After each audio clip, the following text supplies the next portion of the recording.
ಬಂದ್ ಅಂತ ನಿಶ್ಚಿತನ. ಒಂದು ಗ್ಯಾರಂಟಿಗಳನ್ನು ಇವ್ರಿಗೆ ಹೆಚ್ಚಿಕೊಡ್ಬೇಕು, ಶಿಕ್ಷಣ ಮತ್ತು ಆರೋಗ್ಯ ಎರಡು ಹಿಡ್ಕೊಂಡು, ಇಲ್ಲಪ್ಪ ಅಂತಂದ್ರೆ ನೌಕರಿ ಒದಗಿಸ್ತೀವಿ ಪರ ಎಲ್ಲರಿಗೂ ಇದ್ದದೆಲ್ಲ ತುಂಬಿಕೊಳ್ತೀವಿ ಅಂತ ಭರವಸೆ ಮೂಡಿಸ್ಬೇಕು. ಅಂದಾಗ ಏನೋ ಒಂದಿಷ್ಟು ಹೋಪ್ಸ್ ಹುಟ್ಬೋದು.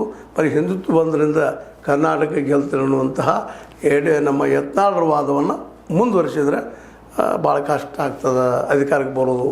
ಏನೋ ಆಗಲಿ ಯಶಸ್ವಿ ಆಗಲಿ ಅವ್ರದ್ದು PSY ಅಭಿಮಾನೋತ್ಸವ ಅದ್ರ ಫಲಿತಾಂಶ ಏನಾಗೈತೆ ನೋಡೋಣ. ಜನವರಿ ಎಷ್ಟು ಮಟ್ಟಿಗೆ ಮತ್ತು ಮುಂದೆ ಚರ್ಚೆ ಮಾಡೋದಂತ ಹೇಳ್ತಾ, ಇದು ಇವತ್ತಿನ ಈ ನಮ್ಮ ಯಡಿಯೂರಪ್ಪನವರ ಕುರಿತಾಗಿದ್ದಂಥ ಕೆಲವು ಮಾತುಗಳು. ಇದು ನಿಮ್ಗೆ ಲೈಕ್ ಆಗಿರ್ಬೋದು. ಲೈಕ್ ಮಾಡಿ ಶೇರ್ ಮಾಡಿ ಕಮೆಂಟ್ ಮಾಡಿ ಜೊತೆ ಸಬ್ಸ್ಕ್ರೈಬ್ ನಿಲ್ಲಿಸ್ಬಿಟ್ಟು H16 ನ್ಯೂಸ್ ಅರ್ಥ ತಿಳಿಸಿದ ನಮ್ಮದು ಸದ್ಯಕ್ಕೆ ನೋಡಿ ವಂದನೆಗಳು. ಆತ್ಮೀಯ ಸಾರ್ವಜನಿಕರಲ್ಲಿ H16 ಅರ್ಥಾತ್ ಸೀತಾರಾಮದಿಂದ ಒಂದು ಮನವಿ.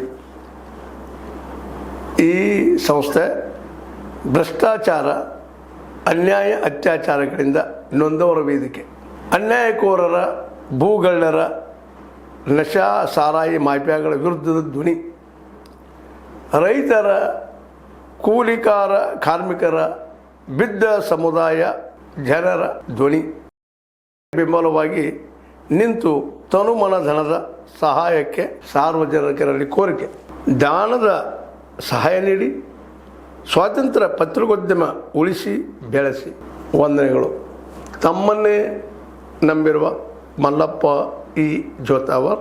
ಈ ಕೆಳಗಿನ QR ಸ್ಕ್ಯಾನ್ ಮಾಡಿ ಅಥವಾ ಈ ನಂಬರ್ ಅಂದರೆ 7411402405ಗೆ ಇಲ್ಲ 9686864852ಗೆ ನೀವು ಫೋನ್ಪೇ ಮಾಡಿ, Paytm ಮಾಡಿ ಅಥವಾ ಇನ್ನಾವುದೇ ಮಾಧ್ಯಮದಿಂದ ಗೂಗಲ್ ಮೂಲಕ ಸಹಾಯ ಮಾಡಿ ಈ ಪ್ರಾಮಾಣಿಕ ಪತ್ರಿಕೋದ್ಯಮವನ್ನು ಉಳಿಸಿ ಅಂತ ಮತ್ತೊಮ್ಮೆ ಮನವಿ. ವಂದನೆಗಳು.